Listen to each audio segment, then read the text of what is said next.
안녕하세요. 이곳에서 다른 분들의 사연을 들으면서 공감도 하고 마음의 위안도 얻고 있는 30대 여성입니다. 얼마 전 결혼식 날짜를 잡게 되었는데 정말 좋은 남편과 시댁분들을 만나게 돼서 행복한 결혼 생활을 하게 될 것 같아요. 무엇보다 제 일을 존경해주고 저를 존중해주는 사람들이라서 결혼 준비 내내 행복하게 준비를 하고 있답니다. 결혼을 준비하다 보니 몇 년 전 결혼할 뻔했을 때가 떠올라 이렇게 사연을 써보게 되었어요.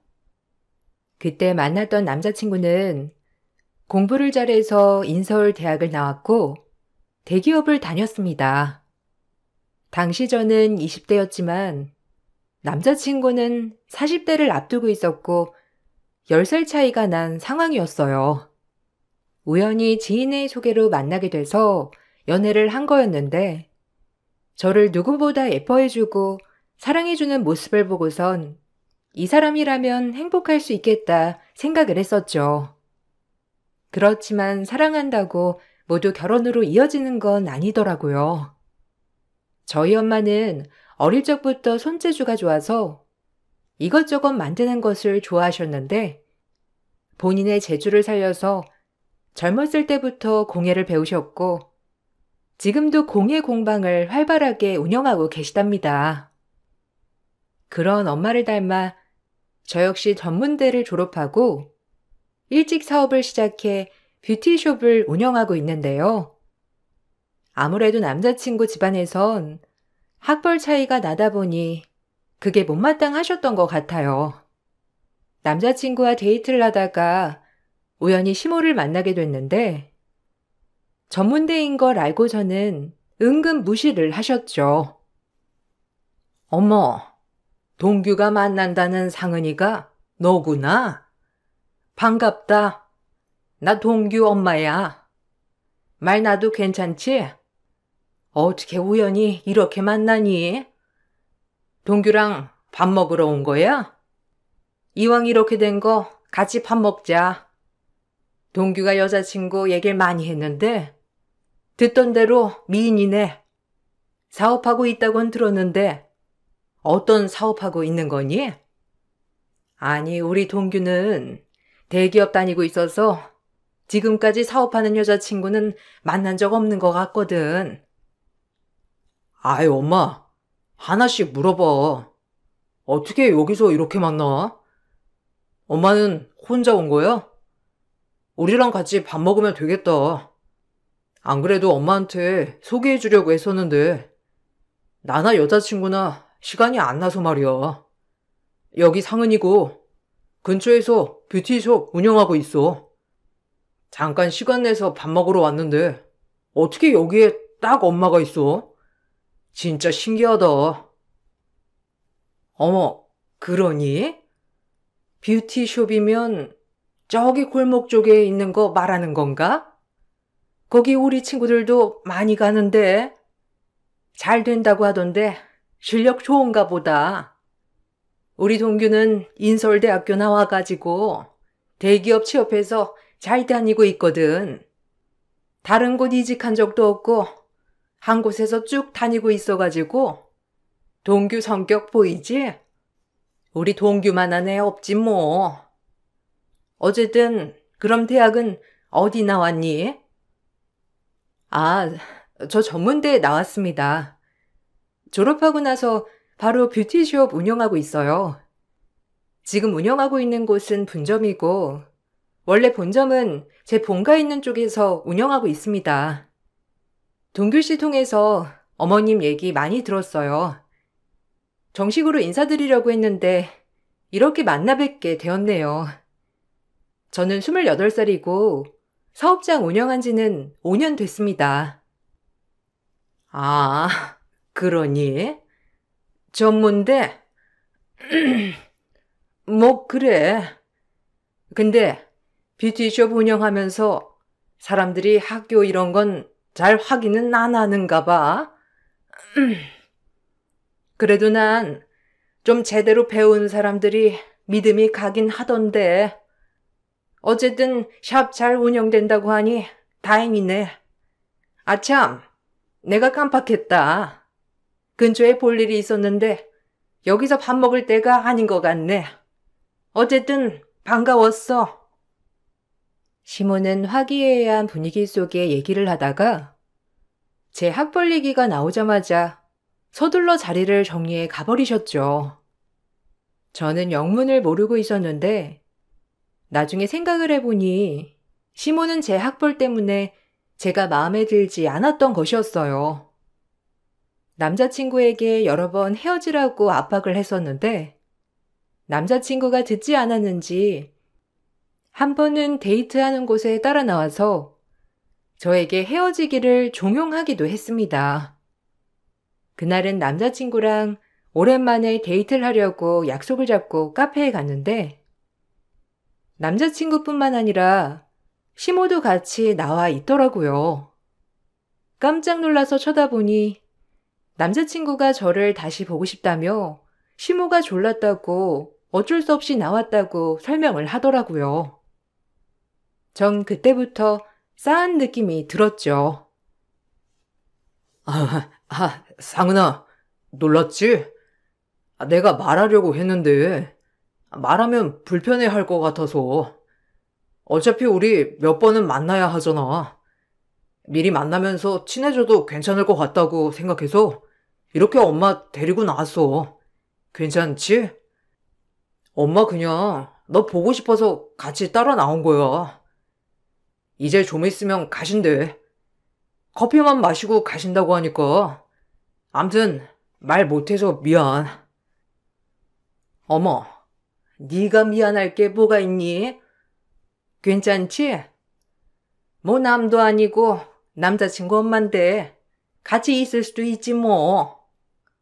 이런 것도 이해 못해주는 여자를 왜 만나니? 근데 너는 데이트하러 나오면서 이렇게 화려하게 꾸며서 나오니? 그래도 좀 편하게 나와야 남자친구가 편하지 않겠어? 손톱도 그렇게 길게 붙여서 나오면 긁어서 상처라도 나면 어쩌려고. 에휴, 뭘 배워야 그런 것도 알 텐데. 어쨌든 우리 마실 건 시켰다. 너 마실 것만 주문하고 오렴. 아, 제가 원래 좀 화려하게 하고 다니는 걸 좋아하는 편이라서요. 어머님 계신 줄 알았으면 자제하고 왔을 텐데. 저 그럼 제가 마실 거 주문하면서 좀 드실 것도 같이 주문할까요? 여기 머핀 맛있는데 어머님 머핀 어떠세요? 아니면 여기 조각 케이크도 맛있거든요. 많이 달지 않고. 케이크 괜찮으시면 제가 하나 주문할까요?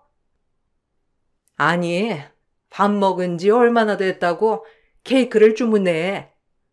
너는 매번 그렇게 돈을 펑펑 쓰니?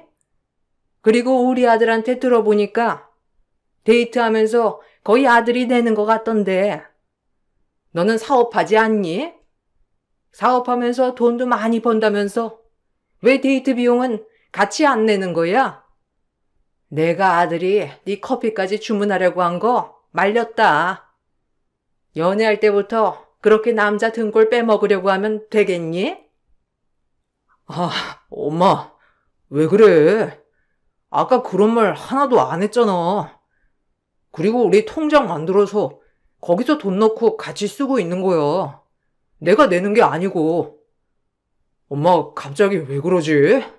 당황스럽네. 엄마 왜 자꾸 쓸데없는 얘기를 하려고 해? 엄마 커피 마시고 빨리 가야 되겠다. 날이 그래서 그런가? 엄마가 예민하네. 상은아, 내가 커피랑 먹을 것 주문하고 올게. 시모는 제가 자리에 앉자마자 하나부터 열까지 모두 지적하기 시작했고 갑작스런 지적에 전 당황스럽고 어떻게 말을 해야 할지 몰랐어요. 남자친구 역시 당황한 표정이 역력했고 시모는 저와 남자친구가 당황하는 사이에도 눈 하나 깜짝하지 않으셨죠. 뭔가 각오를 하고 오신 거구나 생각이 들었던 찰나에 남자친구는 제 커피와 먹을 걸 사가지고 온다면서 자리를 비웠고, 그때 시몬은 하시고 싶은 얘기를 본격적으로 하기 시작하셨어요. 내가 솔직히 이런 얘기까지 이렇게 하는 사람이 아니야. 근데 뭐 아들한테 듣고 보니 결혼까지 생각을 하고 있다고 해서 내가 기가 막혀가지고 그쪽 만나려고 온 거야. 알겠지만 우리 아들 내가 어릴 적부터 아주 귀하게 키웠어. 공부시키느라고 정말 내 옷 하나 안 사면서 열심히 공부시키고 키웠다고. 지금까지 만나던 여자들은 다 좋은 대학에 하다못해 직장이라도 대기업이었는데 이건 뭐 어쨌든 내 말 무슨 말인지 알지? 제가 전문대 나와서 마음에 들지 않으신 건가요? 동규 씨가 열심히 공부했다는 거 저도 알고 있습니다. 그렇게 열심히 해서 좋은 대학에 갔을 거고 대학에 가서도 열심히 했으니까 좋은 기업에 들어가서 일하고 있는 거겠죠. 그렇지만 저 역시 열심히 살아왔습니다. 전문대 나왔지만 제가 지금 하고 있는 일 아주 어릴 적부터 공부하고 배웠던 분야이고 그래서 자리도 잘 잡고 있어요. 학벌 때문에 마음에 들지 않으실 수 있겠지만 조금만 열린 마음으로 저 지켜봐 주시면 안 될까요? 어떤 걸 지켜봐야 하지? 하고 다니는 거 보니까 평소에 자기 꾸미는 걸 좋아하는 것 같은데 그거 우리 아들이 다 감당해야 하는 거 아닌가?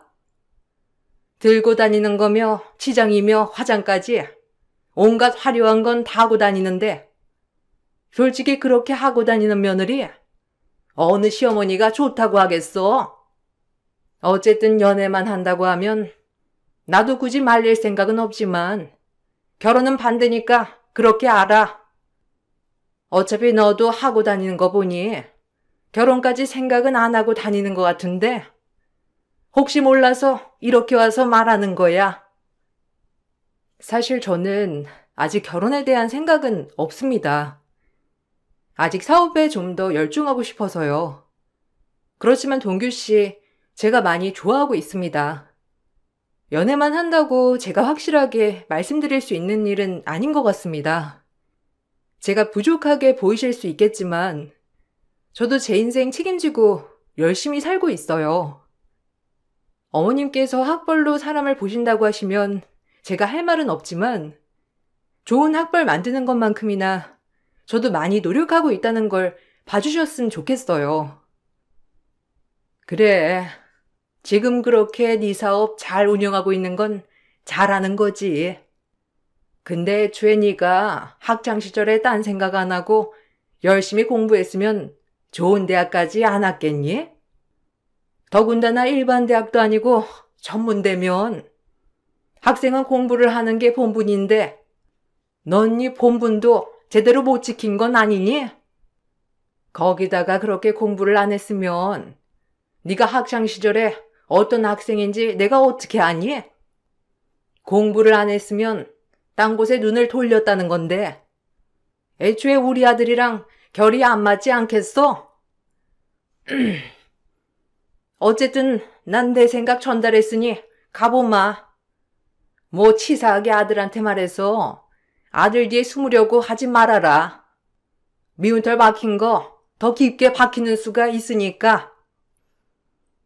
시모는 제 앞에서 아무렇지도 않게 막말을 쏟아내셨고 아무런 표정 변화 없이 말씀하신 걸 듣다 보니 내가 무슨 얘기를 듣고 있는지도 모를 정도로 멍해지더라고요.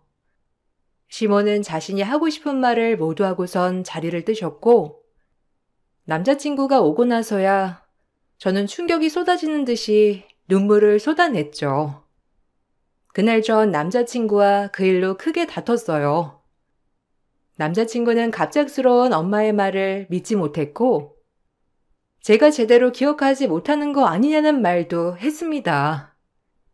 전 그런 남자친구의 태도에 답답하기만 했어요. 아니, 엄마가 정말 그런 말을 했다는 거야? 아니야. 나랑 카페에 오기 전까지만 해도 네가 좋아하는 거 뭐 있냐면서 물어보기도 했는데 이상하네. 엄마가 진짜 그런 얘기를 꺼낸 거 맞아? 나 없는 사이에 혹시 뭐라고 네가 먼저 말한 건 아니고?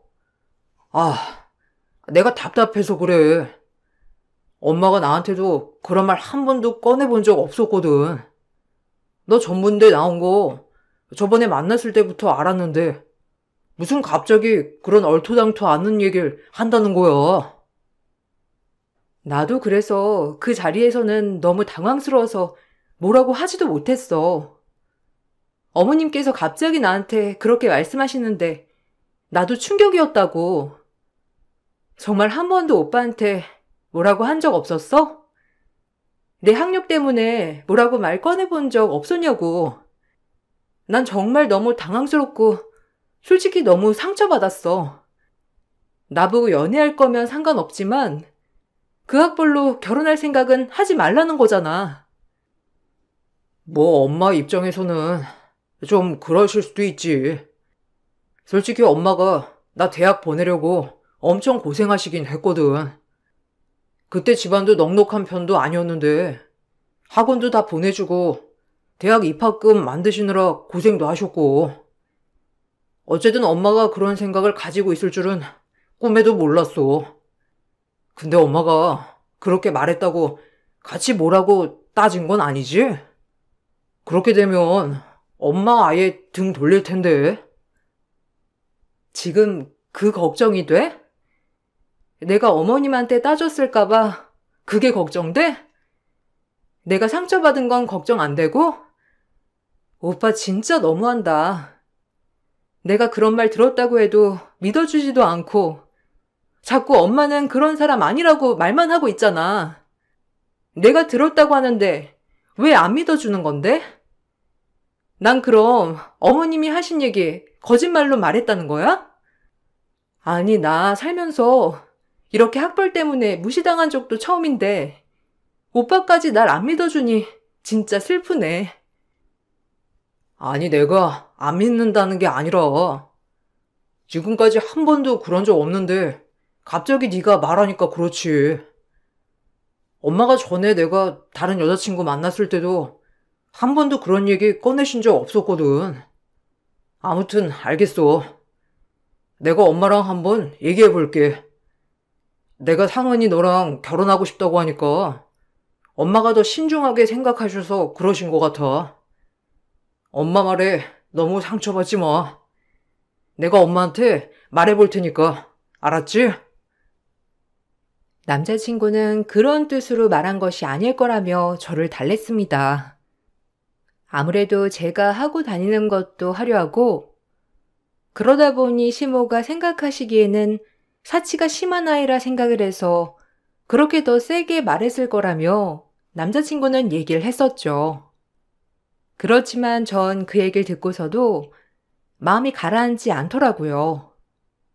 전문대를 나왔다는 이유로 시모는 제 학창 시절도 좋지 않을 것이라 생각하고 있었기 때문이었어요. 그날 후로 남자친구와 시간을 갖게 되었고 하루하루 야위어가는 저를 보면서 엄마는 걱정하며 저에게 안부를 물어보시곤 했어요. 그때 전 엄마에게 남자친구 관련해서 고민을 털어놓게 되었고 엄마는 엄마가 아닌 어른으로서 저에게 조언을 해 주셨습니다. 엄마, 나는 그래도 내 인생 내가 잘 책임지면서 살고 있다고 생각을 했거든? 근데 학벌 때문에 내 인생이 모두 부정되는 거 너무 상처였어. 근데 남자친구도 믿질 않고 내가 그렇게 상처받았다는 것도 인정해주지 않으니까 너무 답답해. 엄마는 어땠어? 엄마도 아빠가 좋은 대학 나왔고 그랬잖아. 엄마 결혼할 때는 그런 말 한 번도 없었어? 글쎄, 내가 결혼할 때랑 지금이랑은 차이가 있으니까. 그래도 그런 건 없었던 것 같아. 너희 할머니랑 할아버지는 오히려 내가 일하고 뭔가를 배우고 있다는 걸 대단하다고 생각을 하셨지. 결혼을 하고 보니까 다른 것도 중요하지만 무엇보다 나를 한 사람으로 존경하고 인정해주는 사람들을 만나는 게 정말 중요하더라. 그래야 내가 일을 하고 있지 않는 순간에도 날 인정해주고 존중해주더라고. 그렇지? 나도 그래서 고민이야. 남자친구는 너무 좋은데 그 집에서 반대를 하면 어쩌나 싶어서. 남자친구는 나랑 결혼하고 싶다고 말하는데 솔직히 남자친구 빼고는 날 좋아하지 않을 수도 있잖아. 난 그래도 내가 꽤 괜찮게 살고 있다고 생각을 했었는데 남들 눈에는 그렇게 보이지 않을 수도 있겠다 생각이 드니까 뭔가 허탈감도 느껴지고 남자친구랑 그만해야 하는 건 아닌가 싶기도 했어. 엄마도 처음에는 좀 더 많이 배우고 그래야 하는 거 아닐까 생각을 했었거든. 솔직히 어릴 적에는 그런 생각이 별로 없었는데 너희들 키우다 보니까 내 학벌도 중요하지 않을까 싶더라고. 근데 다시 배운다고 해도 그건 그냥 나한테 훈장만 될 뿐이지. 내 일에는 아무런 연관도 없는데 굳이 거기에 내 힘을 쏟아야 할까 싶었어. 그래서 그냥 학교 다시 다니진 않고 내 일을 그냥 열심히 했지. 근데 그렇게 열심히 일을 하다 보니까 내 일에 대한 자부심도 커지고 나도 당당해졌어. 다른 사람들이 인정해주는 거 중요해. 그렇지만 누구보다 나 자신이 당당하고 나 자신이 스스로 인정을 해줘야 행복한 거야. 엄마도 네가 그런 얘기를 들었다고 하니 너무나 속상하지만 아직 남자친구가 좋고 노력하고 싶다면 흔들리지 않고 좀 더 시간을 가져보는 것도 좋을 것 같다. 엄마 역시 대학을 졸업했던 아빠와 학벌이 차이 났기 때문에 고민을 했던 적이 있었고 그 고민은 자신의 일에 좀 더 집중하면서 떨쳐낼 수 있었다고 조언을 해 주셨죠. 전 엄마의 조언을 듣고선 지나간 일보다는 앞으로의 미래, 내 일에 좀 더 집중을 해야 되겠다 생각이 들었어요. 마음이 어느 정도 정리가 될 즈음 남자친구가 연락이 와서 많은 대화를 나누게 되었고 저희는 다시 만나게 되었습니다. 그 이후로 시모와 몇 번 마주쳤을 때도 시모는 전에 보여줬던 까칠한 행동은 온데간데 없고 편안하게 대해주시기도 했어요. 그렇게 1년의 연애를 더하고서 저희는 결혼을 다짐하게 되었고 결혼을 하려고 생각을 해보니 걱정이 되는 부분들이 많았습니다. 혹시라도 시모가 반대를 하면 어쩌나 싶은 생각도 들었는데 남자친구는 다시는 그런 일을 만들지 않겠노라며 제 앞에서 다짐을 하기도 했어요. 상은아, 네가 걱정하는 게 어떤 건지 다 알아. 근데 내가 우리 집에 미리 다 얘기해놨어. 엄마가 너 처음 봤을 때 몹쓸 말했던 거 미안하게 생각하셔. 그리고 나 역시 다시는 엄마가 그런 말 꺼내지 않게 항상 얘기하고 있고 난 네가 전문대를 나왔건 아닌 고등학교만 졸업했건 어떤 것도 상관없어. 그러니 나를 믿어줬으면 좋겠어.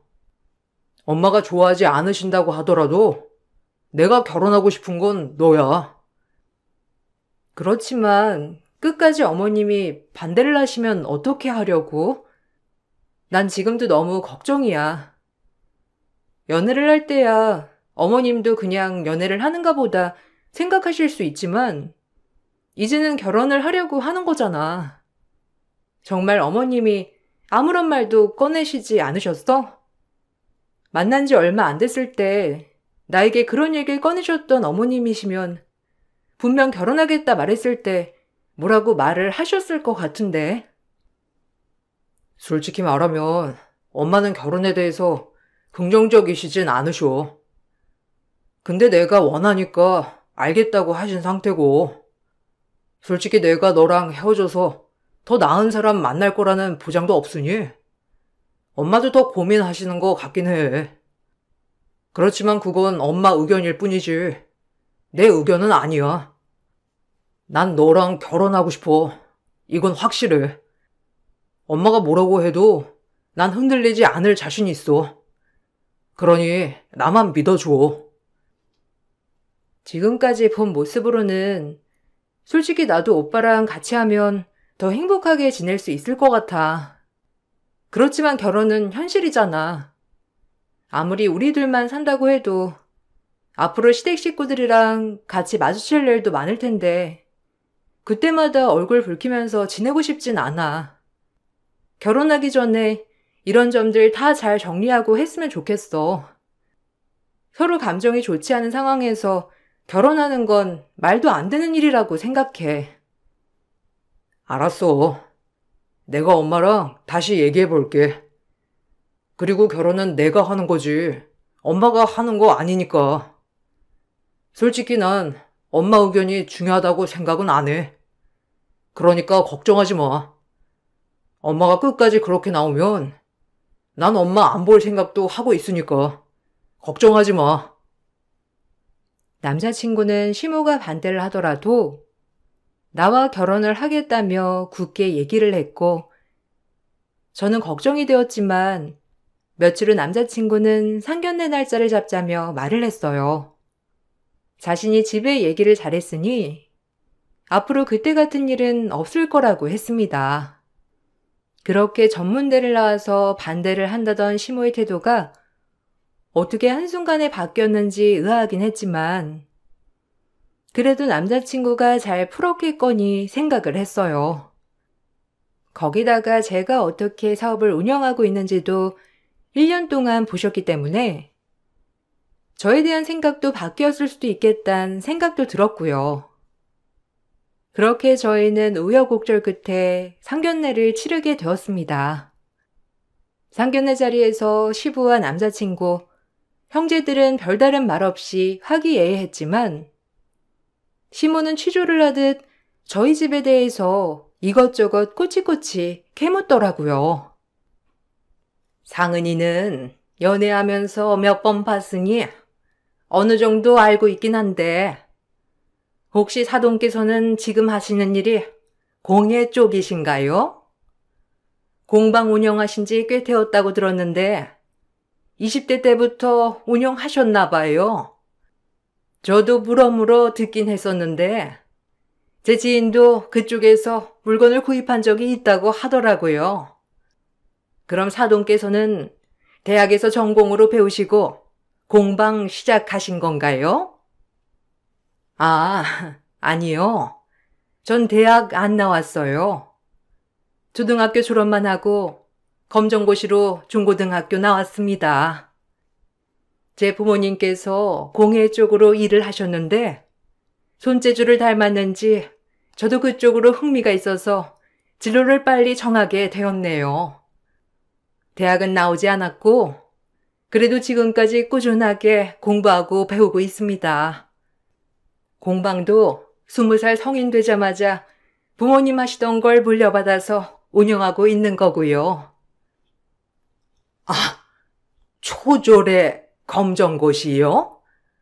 아니 세상에 어떤 때인데 초졸이라니. 사돈께서 저랑 나이가 동갑이시지 않으세요? 근데 초등학교만 졸업하셨다는 게 지금 말이나 된다고 생각하시는지. 아니 애들 키우시면서 그래도 중학교, 고등학교는 직접적으로 나와야 된다 생각은 안 하셨나요? 아이고, 그래서 그런 어미 밑에서 자식들이 어떻게 컸을지 뻔하네요. 그런가요? 그래도 검정고시로 중고등 과정은 다 배웠고 오히려 남들보다 빨리 졸업하고 제 분야에 성공해서 다들 놀라더라고요. 그래도 전 배울 건 다 배웠고 부족한 건 없다고 생각을 해요.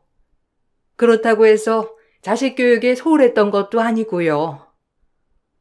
자식들이 어떻게 컸을지 뻔하다고 하시면 제가 뭐라 설명을 해드려야 할지.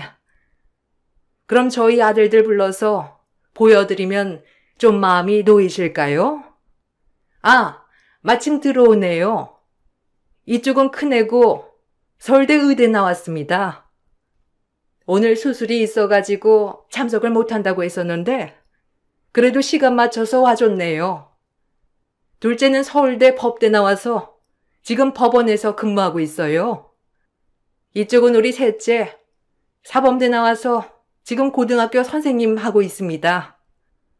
뭐 저희 쪽은 이렇게 사남매를 키우고 있는데 사돈께서도 그럼 소개를 해 주시겠어요? 네? 아니, 세 남매가 다 서울대를 나왔다고요?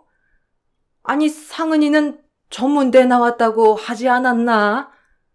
제가 잘못 알고 있었던 건가요? 친형제들이 이렇게 공부를 잘했는데 그럼 상은이는 왜 전문대밖에 못 간 건지? 아니, 제가 다른 걸 말씀드리려고 한 게 아니라요. 저희 아들도 인서울대학 나왔거든요. 그러다 보니 어느 정도 급이 맞는 애를 만나는 게 좋지 않을까 싶어서. 사돈, 아니, 아주머니, 급이라고 하니 제가 더 따져야 할 것 같아서 말씀드리는데요. 당신 잘난 아들 빼고 그 밑에 자녀들은 대학 어디 나왔나요? 인서울? 겨우 인서울 나온 거 가지고 이렇게 유세했던 건가요?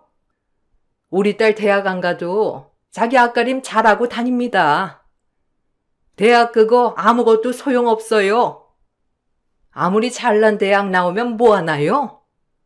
사회 나와서 자기 중심 없이 엄마 말에 헬렐레 팔렐레 하는데 안 그래도 제가 상은이 그따위 말 들었다고 해서 두고 보고 있었습니다. 근데 상견례 자리까지 이따위로 행동하시니 제가 더 이상 있을 이유가 없을 것 같네요. 시모는 줄줄이 들어오는 제 형제들의 대학을 듣고서는 깜짝 놀랐는지 제대로 말도 하지 못했고 그렇게 학력으로 압박을 했던 시모가 입을 꾹 다물고 아무런 말도 하지 못하는 것을 보면서 황당하고 어이가 없었습니다. 엄마가 화를 내지 않았더라면 제가 먼저 자리를 박차서 나왔겠지만 엄마가 먼저 나서주셔서 별다른 소란 없이 자리는 마무리가 되었어요. 그 이후 연락 온 남자친구는 더욱 황당한 소리를 했는데 상견례 이후에 시모가 머리를 싸매고 누워있다면서 지금까지 복수하려고 이갈고 있었냐는 말을 아무렇지 않게 하더라고요. 그렇게 가버리면 어떡해? 아무리 엄마가 쓸데없는 말을 꺼냈다고 하지만 솔직히 장모님 초졸이면 좀 너무하신 거 맞긴 하잖아. 아무리 검정고시 나왔다지만 요즘 시대에 초졸이 솔직히 어디 있어? 엄마가 그래도 사돈 있고 그러니까 걱정되는 마음으로 꺼낸 말을 너고 장모님이고 그렇게 예민하게 생각을 하면 어쩌자는 건데? 엄마 머리 싸매고 누웠어. 그때 작정하고 우리 가족 학벌로 누르려고 한 것 같다면서 지금 쓰러지셨다고. 그래서 뭐 어쩌라고. 아니 학벌 그렇게 중요하다고 하셔서 우리 집에서 학벌 좋은 형제들 줄줄이 불렀던 건데 왜? 만족하지 못하신대? 오빠보다 훨씬 좋은 대학에 학과까지 훨씬 좋고 거기다가 지금 벌이도 훨씬 좋은데 이렇게 잘 배우고 잘 버는 형제들 있는 집안이랑 결혼시키고 싶으신 거 아니었어? 내가 잘못 알았나? 왜? 내가 전문대졸이라 내 형제들도 마찬가지일 거라 생각했어? 아니 그런 건 나한테 미리 말을 해줬어도 됐잖아. 엄마는 걱정돼서 그런 거야. 장모님 초졸이면 당연히 그런 머리가 유전될 수 있으니까 그런 거지. 오해하지 마. 엄마가 장모님 무시하려고 했던 말 아니니까. 어쨌든 엄마가 그때 이후로 마음이 좀 상하셨어. 자존심도 상하셨고. 그러지 말고 상은아. 이번에 우리 집에 와서 엄마한테 죄송하다고 사과드리면 안 될까? 이번에 엄마 마음 안 풀면 우리 결혼식에 엄마 절대 참석 안 하실 거야. 그래도 축복받으며 결혼하는 게 좋잖아. 앞으로 계속 봐야 하는데 감정 상한 채로 봐야 되겠어? 무슨 헛소리야. 나 너랑 결혼 안 해. 내가 왜 너랑 결혼하니? 나이도 나보다 10살이나 많으면서 엄마한테 쫄쫄쫄 쫓겨다니는 주제에 내가 왜 그 나이 될 때 동안 결혼을 안 했을까 곰곰이 생각을 해봤는데 너네 엄마 그전에도 이러신 거 아니니? 그러니 여자들이 널 안 만나지. 그따위 대학이 뭐라고 내가 미쳤다고 너랑 결혼하니? 너네 엄마도 정신 좀 차리라고 해. 아들 늙어 호래비 될 때까지 혼자 살라고 할 거 아니면 정신 좀 차려야 되겠다. 너 무슨 말을 그렇게 해? 화나서 그런 거지? 지금 감정이 너무 격해져 있어서 그런가 본데. 조금만 진정하고 생각해봐. 우리 1년 넘게 만났어. 이번 상견례 하기 전까지는 괜찮았잖아. 엄마가 막상 아들 장가 보내려고 하니까 마음이 좀 그래서 말실수한 것 같은데 내가 장모님한테 사과 드릴게. 너도 우리 엄마한테 와서 사과만 해줘. 그것만 하면 우리 행복하게 결혼할 수 있다니까. 좋은 대학까지 나왔다면서 이렇게 말귀를 못 알아쳐들으니? 내가 몇 번이나 말해야 하는 건데 나 너랑 결혼 안 한다고. 네 얼굴 꼬락서니도 보기 싫다고. 그래, 지금까지 너 하나 보고 만났던 거 맞긴 하는데 내가 알던 사람이 맞는지 모르겠다. 그 자리에서 있었던 일이 우리 잘못이라고? 참나. 야, 넌 결혼하지 마. 남의 집 귀한 딸 데리고 가서 마음에 상처 줄 거면 결혼 생각은 꿈도 꾸지 말라고. 제발 부탁이니까 연락도 하지 말고 그 면상도 치워줘. 사실 시모의 행동과 말도 문제였지만 가장 큰 문제는 이후에 남자친구가 오히려 저에게 사과를 요구했다는 점 때문이었어요. 그렇게 시모가 저를 무시할 땐 그런 의도가 아니었을 거라며 말했던 남자친구는 역으로 저희 집에서 학력 좋은 형제들을 보여주자 일부러 기를 누르려 했던 거 아니냐며 저에게 사과를 요구하니 그 점 때문에 정이 있는 건 다 떨어져 남아있는 게 없었죠. 그 말 한마디 이후로 전 남자친구 얼굴조차 보고 싶지 않았고 그렇게 전 남자친구에게 파혼을 선언했습니다. 남자친구는 어떻게 그런 걸로 파혼을 하냐며 말을 했지만 전 냉정하게 받아주지 않았어요. 그 뒤로도 남자친구는 매일매일 찾아와서 사과를 했고 1년이 지나고 나서도 남자친구는 마음을 접지 않더라고요. 그제야 시모는 저에게 연락을 해와 미안하다며 다시 만날 수 없냐는 말을 해오셨어요. 상은아, 나 동규 엄마야. 그때 내가 정말 실수했던 거 미안하게 생각한다. 너희 어머니께도 사과를 드리고 싶은데 아무리 연락을 해봐도 받으시질 않으니 내 마음을 전달할 수가 없구나. 내가 그때는 너무 생각이 좁았어. 솔직히 너처럼 성실하게 일하는 애가 어디 있다고. 우리 동규가 너 없으면 안 된다고 지금까지도 정신 못 차리고 있어. 회사에도 제대로 나가지 않아서 거의 잘릴 판국이야.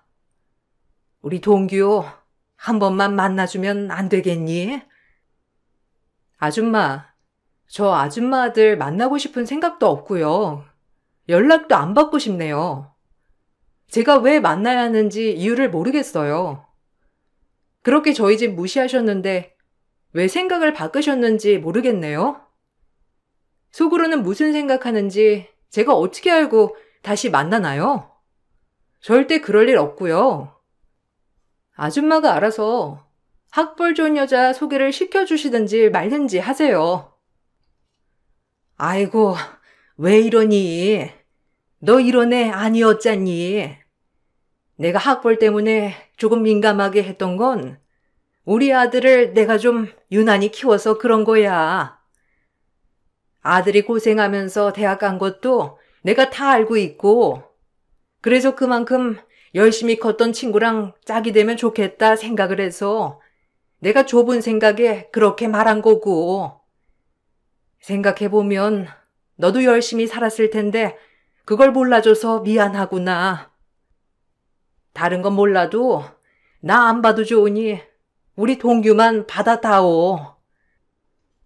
아, 진짜 개그가 따로 없네. 왜요? 저희 집에 서울대 나온 사람이 3명이나 있어가지고 탐나세요? 그렇게 학벌 외치면서 엄마까지 무시하시더니. 이미 저희 사이 끝났고요. 전 다시 만날 생각도 없습니다. 다시 한 번 더 찾아오시면 접근금지 신청하고 고소할 거니까 그렇게 아세요. 그렇게 파혼하고서도 1년여의 시간 동안 남자친구와 시모는 매일같이 연락을 해왔는데 그래도 전 냉정하게 그들을 받아주지 않았어요. 저도 상처가 컸고 저희 집안을 무시하는 집안과는 가족이 될 수 없다고 생각이 들었기 때문에 더 단호하게 행동을 했죠. 그렇게 시간이 더 흘러서 저는 좋은 사람을 만나서 결혼을 준비하고 있습니다. 현재 예비 시댁은 제 일을 존중해 주시고 저희 어머님을 존경해 주셨어요. 남편 또한 제 일을 모두 알고 있고 제 상처를 무엇보다 따뜻하게 보듬어줬던 사람이랍니다. 제 결혼 소식이 전해지면서 전 남자친구와 겹치는 지인이 말해줬는데 들어보니 전 남자친구는 아직까지도 제대로 된 연애 한번 못 해봤다고 하더라고요. 저랑 헤어지고 얼마 안 가서 회사에서도 잘리게 되었고 지금은 작은 회사에 근무하고 있다고 해요. 그러다 보니 시모가 이런저런 사람을 소개해 주려고 하지만 나이도 나이지만 스펙도 그저 그러니 소개가 들어오지도 않는 것 같더라고요. 거기다가 시모의 치맛바람이 아직도 있다면서 여자를 만나도 매번 참견하는 시모 때문에 결혼은커녕 연애도 못하고 있다고 합니다. 그 남자 벌써 40대가 훌쩍 지났는데 연애조차 못하고 있으니 결혼하기는 틀린 것 같네요. 제 긴 사연 들어주셔서 감사합니다. 여러분들도 자신을 인정해주고 사랑하는 사람들과 함께 하시길 바랄게요. 안녕하세요. 저는 이제 곧 40을 바라보고 있는 주부입니다. 사실 전 많은 분들이 부럽다고 말하는 의사 와이프였어요. 어떤 사람들은 집에서 편하게 아이 보고 살림하는 게 얼마나 좋은 일이냐며 말하기도 하지만 제 속은 그동안 썩어 문드러지고 있었답니다. 제 사연을 여러분들에게 들려드리고자 이렇게 글을 쓰네요. 저와 남편은 대학 시절 만났고 연애를 하다가 임신을 하게 되면서 결혼을 했어요. 부랴부랴 식장을 잡고 결혼식을 올리려고 했는데 남편네 집, 시댁은 그야말로 남편 하나만 바라보고 살 정도로 가난한 집이어서 결혼에 도움을 주지 못하셨고 거의 전 비용을 저희 집에서 다 대주셨죠. 남편은 그런 저희 집에 고마워했지만 시댁에서는 오히려 의사 사이 데리고 가려면 이것보다 더 해와야 되는 거 아니냐며 못마땅해 하셨어요. 상견례 자리에서조차 마음에 들지 않는다는 말을 서슴없이 하시는 걸 듣고서는 저희 집에서 이건 아니다 싶어 반대를 했었는데 남편이 정말 몇 날 며칠을 집 앞에 찾아와 빌고 또 빌어 겨우 결혼을 했죠. 처음에는 시댁 식구들이 그런 거지 남편은 그런 사람이 아니라고 생각을 했어요. 정말 다정하고 따뜻한 사람이었어요. 결혼하고 초반만 하더라도 매일 집에 와서 임신에 퉁퉁 부은 제 발을 주물러 주기도 했죠. 당신 집에만 있는 거 힘들지 않아? 친구들이랑 밖에서 맛있는 것도 사 먹고 그래. 내가 계속 옆에 있어줘야 하는데 나도 일 때문에 옆에 있어주지도 못하고. 저번에 배 뭉친다고 하는 건 좀 어때? 물어보니까 막달 다가오면 그럴 수 있다곤 하는데 너무 심하면 바로 병원 가야 된대. 당신 저번에도 병원에서 무리하지 말라고 듣지 않았어? 괜찮아, 여보.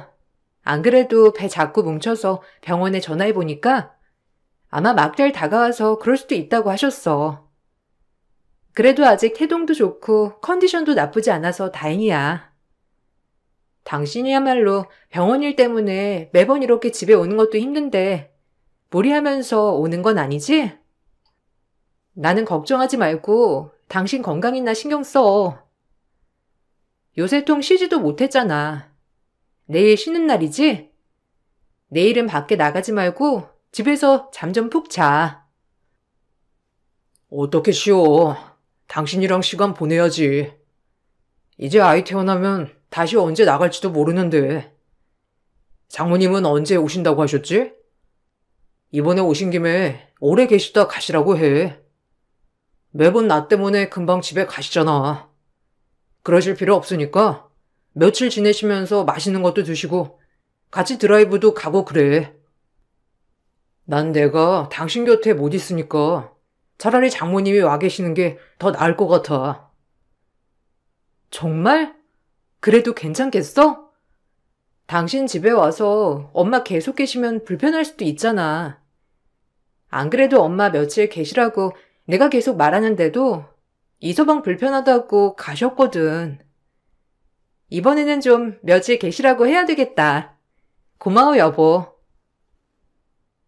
결혼 초기에는 남편은 임신한 저를 배려도 해주고 심지어 엄마가 가끔 오셨을 때도 며칠 동안 지내시고 가실 수 있도록 먼저 미리 말을 꺼내주기도 했어요. 시댁 식구들은 저를 마치 집안 기둥을 빼가는 파렴치한으로 생각했지만 남편만큼은 다정하고 따뜻했기 때문에 결혼 생활에 문제가 없을 거라 생각했죠. 그렇지만 살다 보니 남편도 별반 다를 바가 없더라고요. 임신을 했을 때까지만 하더라도 저도 일을 하고 있었고 정신이 없다 보니 경제적인 부분들을 같이 확인하지 못했었거든요. 그런데 나중에 아이가 태어나고 나서 제가 일을 그만두게 되었고 가정주부로서 생활을 하니 생활비를 말하지 않을 수 없었어요. 의사와 결혼을 해서 다들 돈 걱정 없이 살겠다며 부러워했지만 저는 그 돈 구경 한번 해본 적이 없었죠. 오히려 매달 버는 돈은 족족 다 시댁으로 들어갔어요. 아이가 태어나고 나서 자라면서 필요한 돈들이 있다 보니 생활비를 말하면 남편은 항상 돈이 없다는 말만 했거든요. 남편의 월급이 다 어디로 들어가는 것일까 물어보니까 결혼하고 나서도 모두 시모에게 보내지고 있더라고요. 결국 시모께 이제는 제가 월급을 관리하겠다고 했는데 시모는 크게 화를 내셨어요. 네가 그걸 왜 관리를 하겠다고 나서는 거야? 네가 우리 아들 공부하는데 연필 한 자루라도 사줘 본 적 있니? 아니면 의대 보내려고 같이 코피 흘려가면서 밤새워 본 적이 있니? 그런 적 한 번도 없는 네가 무슨 근거로 우리 아들 월급을 관리하겠다는 거니? 내가 말했잖아. 의사 사이 데리고 가려면 김 몇 개는 두둑이 챙겨서 와야 하는 거라고. 우리 집 기둥 네가 다 빼먹어 가놓고서는 무슨 월급까지 줘? 어머님, 그래도 저희 이제 부부고 남편 월급은 저희가 관리하는 게 맞는 것 같아요. 이제 남편도 저희 집 가장이잖아요. 아이도 태어났고 이제 들어갈 돈도 많이 있고요. 어머님께서는 저희가 따로 생활비를 드릴게요. 남편 말로는 월급 받으면 다 어머님께 보내드린다고 하는데 앞으로는 그렇게는 못할 것 같아요. 저희가 어머님 생활비 드릴 테니까 너무 섭섭해하지 마세요. 섭섭해? 아니, 이건 내 권한인데 내가 무슨 섭섭해? 헛소리 하지 말고 내가 생활비 너한테 보내주면 될 거 아니니? 뭐 얼마나 필요하길래 월급을 달라 말라 이 난리야? 너 그리고 이런 일로 우리 아들 스트레스 주기만 해봐. 안 그래도 변변치 않은 애 들어와서 심란하구먼. 애 낳으니 이제는 됐다고 생각하는 거야 뭐야? 월급은 그대로 내가 관리할 거고 너한테 내가 생활비 보내줄 테니 그걸로 생활하면 되겠네. 한 50만 원이면 되겠니? 네? 50만 원이요? 어머님, 저희 세 식구인데 어떻게 50만 원으로 생활을 해요? 어머님 그러지 마시고 제가 월급 잘 관리할게요. 제가 일을 할 수 있는 상황이면 모를까. 지금 아이도 어리고 제가 일을 하고 있지도 않은데 남편 생활비로만 생활해야 하는 상황인 거 어머님도 아시잖아요. 남편한테 말해봤는데 어머님께 먼저 허락받아야 한다고 해서 말씀드리는 거예요. 그래, 내가 관리하던 거니 내가 쭉 관리해야지. 너한테 얼마를 주건 그건 내 마음 아니니? 네 남편도 그렇게 말하잖아. 나한테 허락받아야 하는 거라고. 걔도 그렇게 말하는 걸 너는 어디다 대고 당당하게 요구질이야? 됐으니까 내가 너 생활비 보태줄 테니까 앞으로 월급 달란 말 꺼내지도 마라. 시모는 지금껏 월급 관리를 자신이 해왔는데 왜 월급 관리를 저희 부부가 해야 하냐며 오히려 화를 내셨어요. 그 와중에 생활비로 50만 원 주겠다고 하셔서 정말 어이가 없었죠. 남편에게 이 사실을 말하니 남편은 난감해하더니 시모와 통화를 하는 듯 했어요. 그러고서는 곧 시모가 100만 원 생활비를 주기로 했다면서 이 정도면 넉넉하지 않냐는 어처구니 없는 소리를 했죠. 그도 그럴 것이 남편은 시모가 준 카드로 자기가 사고 싶은 것, 하고 싶은 것 다 하고 있었고 그러니 자신은 생활비가 50이든 100이든 상관이 없었던 것이었어요. 결국 전 100만 원의 생활비를 받고선 아이와 생활을 꾸려 나갔습니다. 그 와중에 시댁 행사는 매달 있었어요. 남들에게 보이는 게 중요했던 시댁 식구들은 매달 저희 가족을 어떤 일이든지 불러냈고 저는 100만 원의 생활비도 끊길까 싶어 행사를 전부 참석해야 했습니다. 이렇게 노력함에도 남편은 점점 일이 바쁘다며 친정에 1년에 한 번도 가지 않는 날이 많아졌죠. 아이가 어느 정도 크고 나서는 도저히 100만 원으로는 생활이 어려워 어린이집에 보내고 일을 시작하겠다고 말을 꺼냈어요. 그런데 남편이 극구 반대를 했죠. 여보, 나 다음 달부터 여기 집 앞 마트에서 캐셔라도 일하려고. 이대로는 안 되겠어. 어머님 보내주시는 돈만으로는 생활도 너무 어렵고 솔직히 이걸로만 생활하려면 어떻게든 할 수 있겠지만 저축도 해놓아야 하잖아. 더 이상은 안 될 것 같아. 어린이집 보내고 나 일할래. 당신이 아이 4살 때까지는 엄마가 키워야 한다고 말했잖아. 이제 아이 5살이니 어린이집 보내도 될 것 같아. 당신은 어떻게 그렇게 이기적이야? 그건 당신 생각이지 아이 생각은 아니잖아. 아이도 당신이랑 떨어져서 지내고 싶대. 아닐걸? 엄마가 옆에 있어야 아이 마음도 안정적이고 좋은 거지. 어떻게 고작 돈 때문에 어린아이를 어린이집에 보내고 일을 할 생각을 해? 그리고 엄마가 어련히 알아서 차차 생활비 올려주시겠지. 그것도 못 기다려? 좀 올리고 싶으면 당신이 집에 가서 싹싹하게 잘하고선 어머니한테 부탁이라도 해보던지. 아, 당신이야말로 진짜 너무한 거 아니야? 당신은 어머님이 주신 카드로 하고 싶은 거, 사고 싶은 거 다 사면서 잘 생활하고 있잖아. 지금 타고 다니는 차도 당신 어머님이 할부금 다 내주시고 그거 당신 월급으로 다 내는 거잖아. 근데 나는 아이 먹고 싶다는 과자도 생활비 생각하면서 아껴야 하고 놀러 가고 싶다고 하면 몇 번은 더 참다가 한 번씩 키즈카페 가. 이게 말이나 된다고 생각해? 남들은 나 의사 와이프라서 편하게 사는 줄 아는데 누가 편하게 사는 거야? 아니, 누가 의사 와이프라고 편하게 살아? 다들 이렇게 똑같이 살아. 당신만 아니라 다른 사람들도 다 똑같이 산다고. 당신 어차피 나랑 결혼 안 했으면 그냥 그저 그런 평범한 월급 받는 남자랑 결혼했을 거 아니야? 그러면 지금이랑 다를 바가 뭐가 있어? 아마 그런 집은 더 할걸? 우리 집이야 그나마 의사 아들이니까 며느리도 그 정도 대우해 주는 거지만 월급쟁이 남자한테 시집가면 너도 그런 대우 받으면서 살 건데 의사 사모님 소리 듣는 것만으로도 당신은 영광으로 알아야지. 뭐? 당신 어떻게 그런 말을 그렇게 뻔뻔하게 해? 내가 사모님 소리 듣고 싶어서 당신이랑 결혼한 거야? 내가 지금 돈 펑펑 쓰고 싶어서 말하는 거냐고.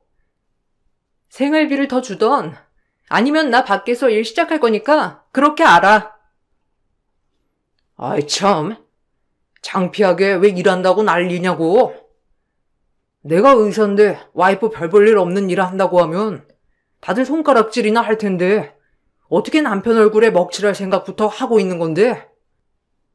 절대 안 되니까 그렇게 알아.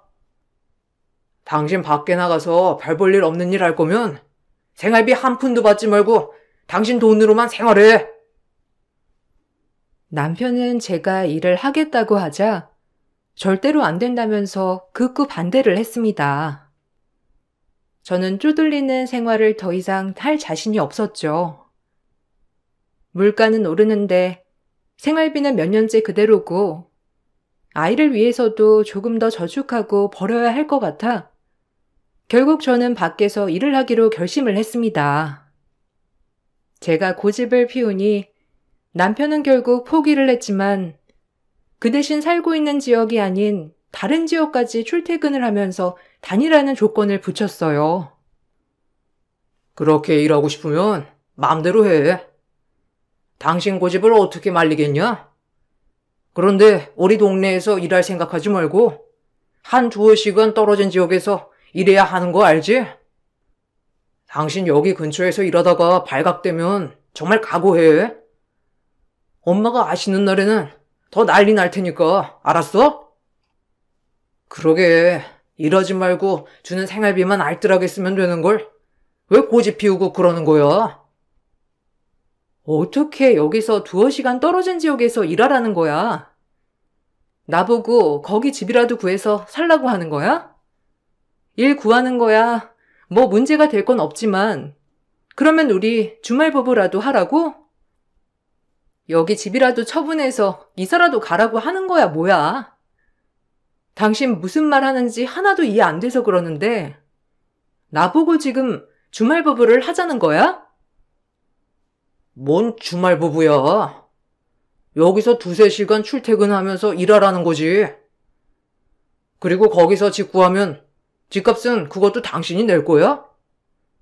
그나마 우리 집값이 안 나가니까 생활비로도 충분히 살 수 있었던 건데 뭐 거기 집 구해서 살려면 그러던가.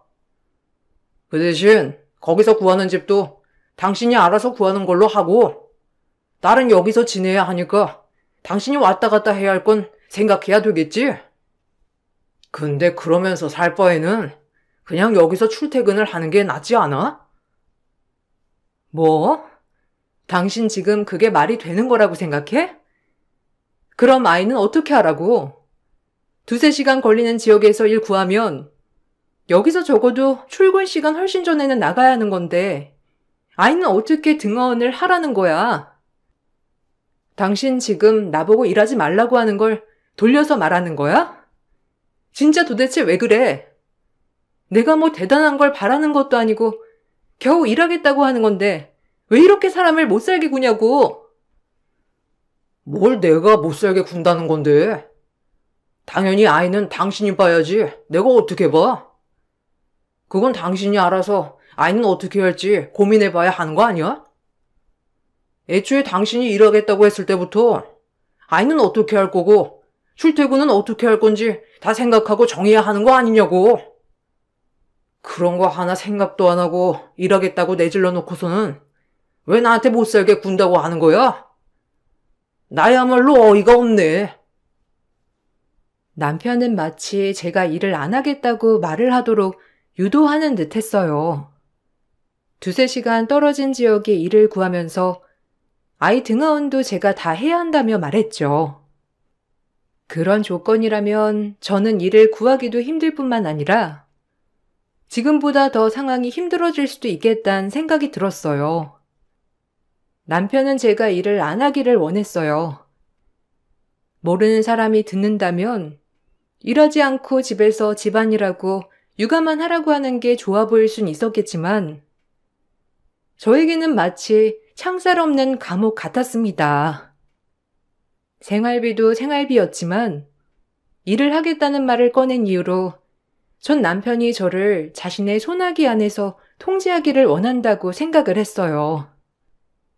그 뒤 남편은 생활비를 올려주겠다고 말을 하면서 제가 어떻게든 자신의 말대로 듣기를 바랬어요. 그러니까 당신이 어떻게 일을 한다는 거야? 어차피 당신 지금 일 못해. 내가 그래서 말했잖아. 어머니한테 가서 아양 좀 떨고 생활비 좀 올려달라고 말이라도 해보라고.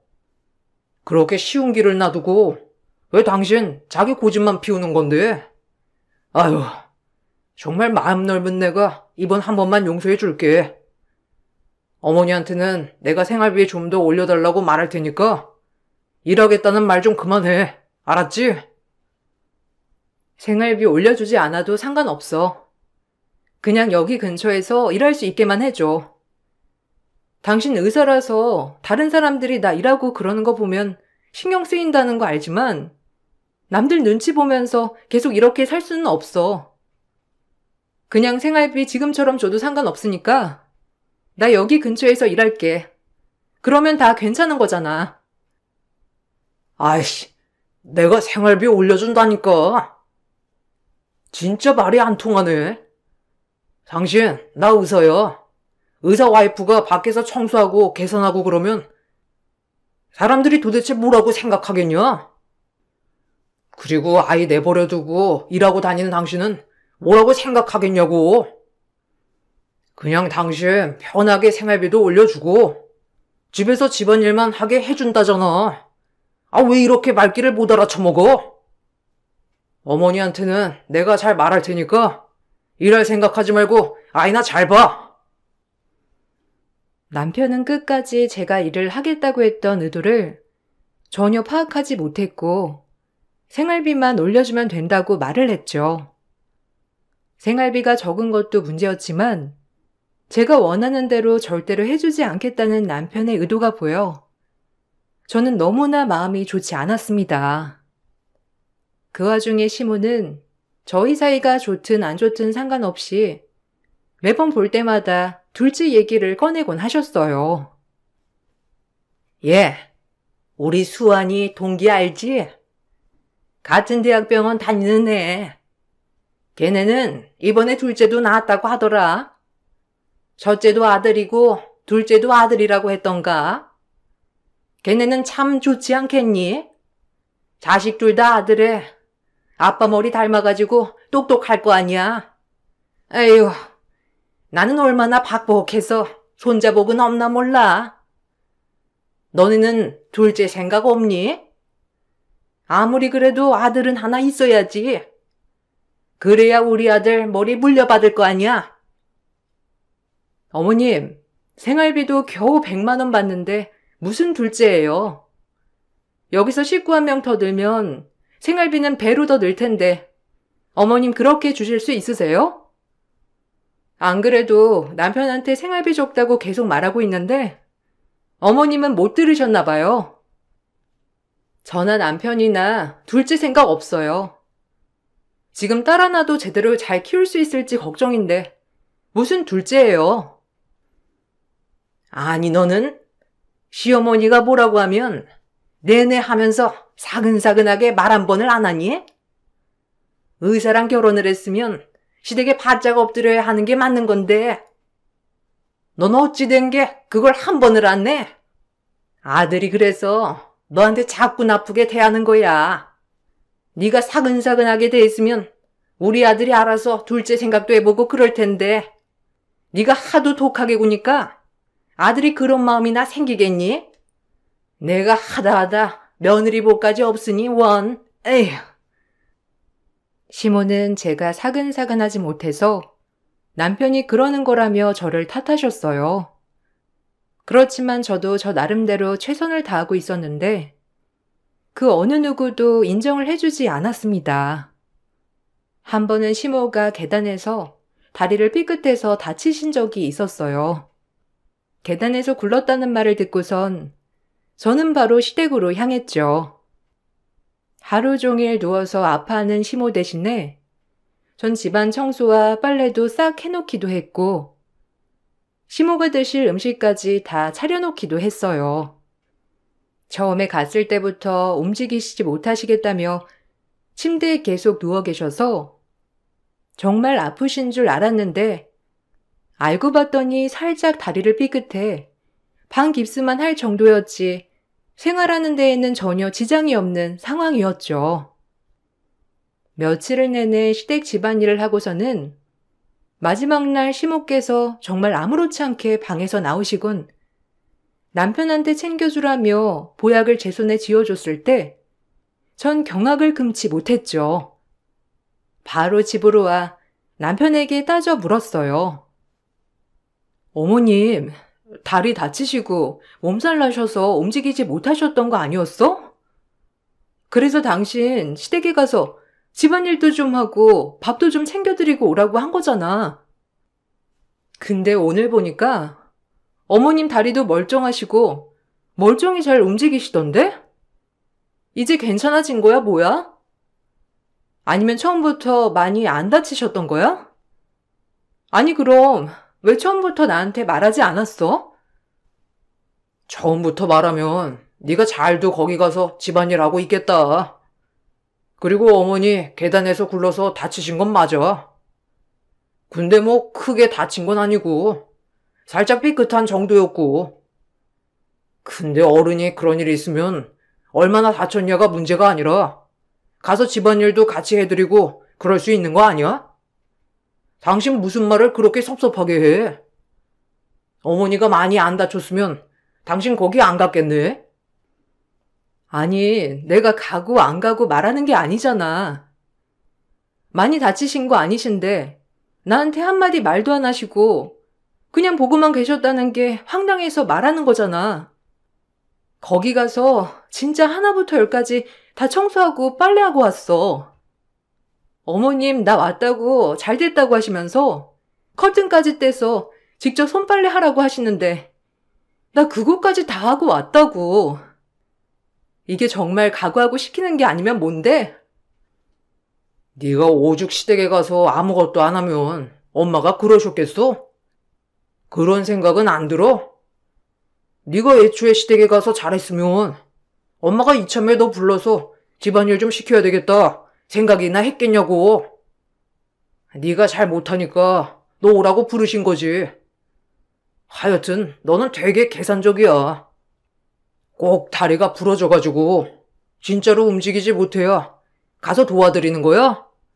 진짜 사상하고는. 며칠을 시댁에 가서 대청소를 하고 온갖 반찬들을 다 하고 왔던 저에게 오히려 남편은 그럴 수도 있는 거 아니냐고 말을 했어요. 전 저에게 사실대로 말하지 않고 속였다는 게 어처구니 없는 것이라며 말했지만 남편은 제가 계산적이라고 했죠. 더군다나 남편은 시모가 계단에서 구르신 이후에 몸이 많이 안 좋아지신 것 같다면서 보너스로 나온 돈들을 다 시모의 휴양 여행에 보태드렸어요. 전 그 사실을 알고선 너무 황당했지만 남편은 자기가 번 돈으로 보내드리는 건데 뭐가 문제냐며 그걸 따지는 제가 이상하다고 했어요. 그쯤 남편은 페이닥터로 개인 병원에 들어가게 되었어요. 병원 쪽에서 대학병원에 다니고 있던 남편에게 먼저 연락이 와 들어가게 되었는데 시모는 남편의 실력을 알아주는 거라면서 그때부터는 대놓고 저를 불러 시집살이를 시키기 시작했어요. 너, 네 남편이 얼마나 대단한 사람인지 알기나 하니? 너는 남편 잘 만나서 집에서 펑펑 놀면서 집안일만 하며 살 수 있는데 얼마나 좋아? 네 남편 이번에 개인병원 들어간 거 알고 있지? 그거 그 병원에서 내 아들을 어떻게 알았는지 스카우트 하겠다고 하고 간 거라더라. 우리 아들이 또 직업에 자부심이 있어서 개인병원은 잘 안 가려고 했는데 하도 와달라고 부탁을 해서 어쩔 수 없이 간 거야. 알고 있니? 너 이제 더 잘해야 되겠어. 이번에 사골고 와서 네 남편 먹였니? 몸보신하는 거 잘 챙겨줘야 애가 밖에서도 힘내서 일할 거 아니니? 그리고 아들차 어제 여기 두고 갔거든? 세차 좀 해라. 네? 어머님, 이 날씨에 세차를 하라고요? 어머님, 그냥 차 맡기고 올게요. 세차 그리고 지난주에도 했는데 요새 저 팔목도 안 좋아서 손세차 못해요. 어머님, 여기 근처에 잘하는 세차장 있으니까 맡겨놓고 올게요. 어제 남편 여기서 차 두고 왔어요? 어제 일 때문에 늦는다면서 오늘 들어온다고 했는데. 아, 어제 내가 집에 좀 오라고 했어. 안 그래도 몸이 좀 부실한 것 같아가지고 어제 장어랑 이것저것 해서 먹였다. 지방기둥이 잘 먹고 튼튼해야지 아프면 되겠니? 그리고 차도 마찬가지로 매일매일 세차하고 치워줘야지. 지난주에 세차했다고 이번 주는 안 하는 게 어디 있니? 발목이야 움직이면 나아지니까 아프단 핑계 대지 말고 얼른 세차 좀 하고. 세차 다 하면 저기 주방에 있는 사골 좀 고아서 가지고 가. 오늘 저 차도 안 가지고 와서 가지고 못 가요. 그럼 저 남편 차 제가 가지고 갈게요. 오늘 이것저것 가지고 가라고 하셨으니까 남편 차에 실어서 가지고 갈게요. 안 그래도 제 차도 수리도 맡겨야 하는데 며칠 남편 차 써야 되겠네요.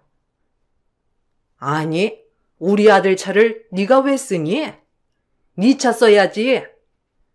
차가 없으면 그냥 가지고 버스 타야지. 어떻게 해? 사골 고운 거 혹시라도 바닥에 흘리기라도 하면 냄새 다 빼일 테고 우리 아들 출퇴근할 때 옷에서 냄새라도 배면 어쩌려고. 그냥 차 세차에 두고 내일 그럼 가지고 가. 시모는 아무렇지 않게 저를 부르시고는 이것저것 집안일을 잔뜩 시키셨어요.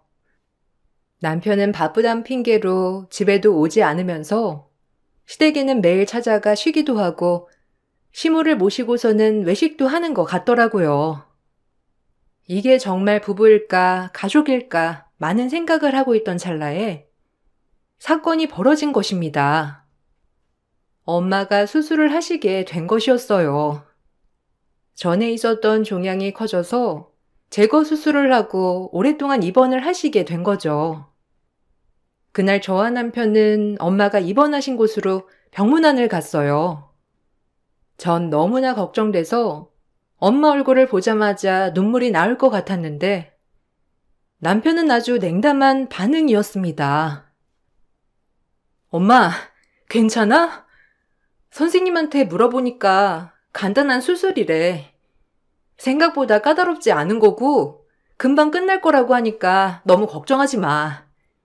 남편도 어려운 수술은 아니라고 했어. 안 그래도 오면서 걱정 많았는데 주변에서도 엄마처럼 종양 제거한 사람들 꽤 있더라고. 그러니까 너무 걱정하지 말고 얼마나 입원해야 하는 거야? 오래 입원해야 하는 거래? 얼마나 입원해야 될지는 아직 모르겠는데 그래도 적어도 일주일은 넘어야 하지 않을까 싶네. 그나저나 그렇게 입원하면 병원비는 얼마나 나오지? 이서방, 그렇게 입원하고 나면 병원비는 얼마나 나오나? 내가 입원을 해본 적이 많이 없어가지고 말이야. 안 그래도 이서방 오면 이것저것 물어볼 것도 있었는데 마침 잘 왔네. 내가 수술하기 전에 이서방이랑 상의할 것도 있고 말이야. 아, 장모님 연세가 이제 적은 편도 아니신데 보험이나 이런 건 안 들어두신 거예요? 일단 얼마가 나오든지 계산하시고 보험 청구하시면 되죠. 혹시 내실 돈이 없으셔가지고 말씀하시는 건 아니시죠? 이거 제가 아는 대부업체 전화번호인데 급하시면 여기 한번 전화해 보세요. 장모님, 모아둔 돈도 없어요? 그래도 나이도 있으신데 지금까지 돈 잘 모아두셨어야죠. 어쨌든 장모님 괜찮으신 것 같으니 전 이만 가보겠습니다. 퇴원하실 때 올게요. 남편은 엄마가 병원비며 이것저것 할 말이 있다고 하자 갑자기 대부업체 명함을 엄마 손에 쥐어주더니 모아둔 돈도 없냐면서 여기에 전화를 해보라고 말을 꺼내고서는 자리를 떠나버렸습니다. 저는 그 모습을 보고 너무나 황당하고 어이가 없었어요. 저보다 더 황당한 얼굴로 쳐다보고 있었던 것은 바로 엄마셨죠. 전 그날 이후 엄마의 수술 간병을 해드리면서 그동안 있었던 일을 다 얘기했습니다. 사실 그동안 엄마가 걱정하실까봐 아무런 말도 꺼내지 못했었는데 남편의 실체를 보고서는 깜짝 놀란 엄마에게 사실을 하나씩 털어놓게 된 거였어요.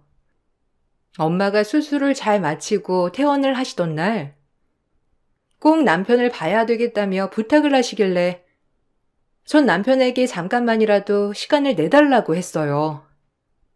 귀찮은 얼굴로 병원에 도착한 남편에게 엄마는 명함을 돌려주면서 통쾌하게 말을 했습니다.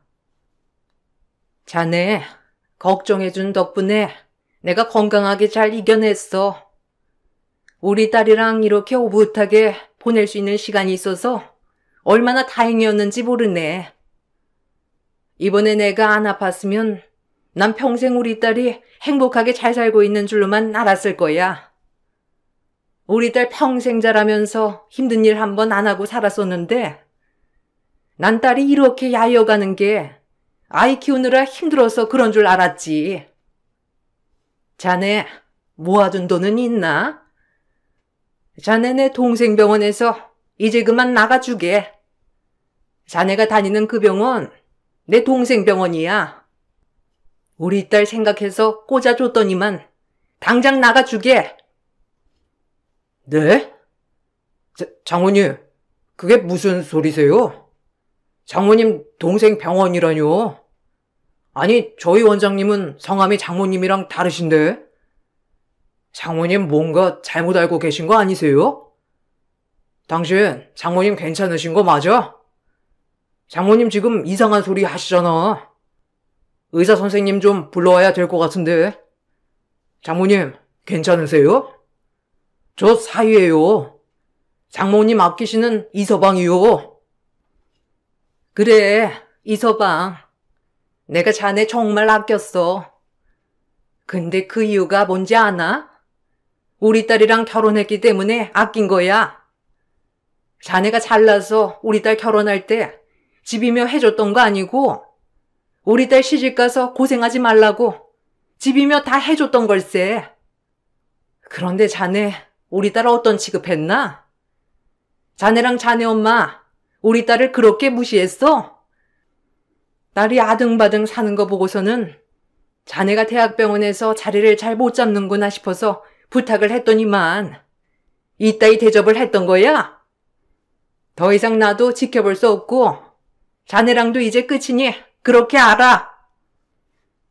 알고 보니 엄마는 몇 달에 한 번씩 겨우 보는 딸이 볼 때마다 야이어가는 게 남편의 일이 잘 되지 않아서 그런다고 생각하셨던 거였어요. 그도 그럴 것이 병원 쪽으로 연줄이 있었던 엄마는 남편의 평판을 많이 들어 알고 있었고 아마 대학병원에서도 곧 나오게 될 거라는 걸 아시고 계셨었죠. 그걸 걱정하셨던 엄마는 병원 건물을 지어서 투자를 하시던 외삼촌에게 자리를 부탁하셨던 것이었어요. 병원 사장이긴 했지만 병원장은 아니었기 때문에 남편은 전혀 눈치채지 못했던 것이죠. 결국 남편은 병원에서 쫓겨나게 되었습니다. 뒤늦게 사실을 알아챈 남편과 시모는 조아지 엄마 앞에서 잘못했다며 사과를 했죠. 아이고, 정말 죄송합니다. 제가 못나서 이런 일이 벌어진 겁니다. 저도 우리 아들이 귀한 줄만 알고 살아와서 남의 딸 고생한다고는 생각도 못하고 정말 죄송합니다. 사돈께서 이렇게 저희 아들을 신경 써주신 걸 알았다면 제가 더 잘했을 텐데요. 저도 어미 되는 사람이라 내 자식 힘든 것만 생각했습니다. 사돈 한 번만 용서해 주시면 안 될까요? 우리 손녀도 있는데. 장모님, 정말 죄송합니다. 제가 앞으로 다 보상하면서 살게요. 저 이혼 못합니다. 제가 정말 잘못한 건 있지만 그렇다고 해서 이게 이혼을 할 만큼 제가 되는 일인지도 모르겠습니다. 저희 딸도 있고 저도 와이프 없이는 못 삽니다. 정말 죄송합니다. 나한테 미안할 거 없어. 사과를 하려거든 우리 딸한테 해야지. 우리 딸이 지금껏 생활비 100만 원만 받고 생활했다던데 그것도 맞아? 어처구니가 없어서. 당신들은 호의호식하면서 우리 딸은 사과 하나 사려고 해도 손 벌벌 떨면서 고민하며 사야 했다는 게 사실이야? 그렇게 취급해놓고서는 이제와 잘못했다고? 됐고, 그렇게 잘난 당신네들 얼마나 잘 사는지 내가 두고 볼 거야. 시모와 남편 모두 잘못했다며 이혼만은 하지 않겠다고 했지만 엄마는 저에게 이혼을 권하셨고 저 또한 더 이상 남편과 살아갈 이유가 없다고 생각을 했어요. 그렇게 저는 남편에게 이혼을 청구했습니다. 그동안 시모의 부당대우와 남편의 방관, 방임 등을 근거로 이혼을 청구했죠.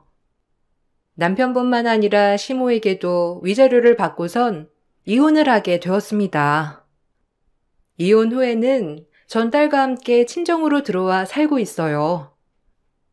제 일도 구해서 열심히 일도 하고 돈도 벌면서 활기차게 지내고 있답니다. 듣기로는 남편이 병원에서 쫓겨난 후 소문이 많이 났다고 하더라고요. 아무래도 외삼촌께서 알고 계시는 병원 연줄이 꽤 있으시다 보니 아마 시내 쪽에서는 일을 구하긴 어려울 거라고 하셨는데 정말 남편은 시골로 가서 겨우 일을 구해서 하고 있다고 해요. 당연히 시모도 같이 시골로 향했다고 하는데 생활이 맞지 않는지 자주 다툰다며 간간히 남편은 재결합을 요구하고 있답니다. 전 다시는 남편과 같이 살지는 않을 거예요. 그렇지만 가끔씩 어떤 분들은 그래도 의사인 남편이고 자식도 있고 반성을 하는데 받아주는 게 좋지 않겠냐는 말도 하더라고요. 여러분들 생각은 어떠신가요? 저의 긴 사연을 들어주셔서 감사합니다. 여러분들은 자신의 가치를 알아주는 사람들과 함께 하시길 바랄게요.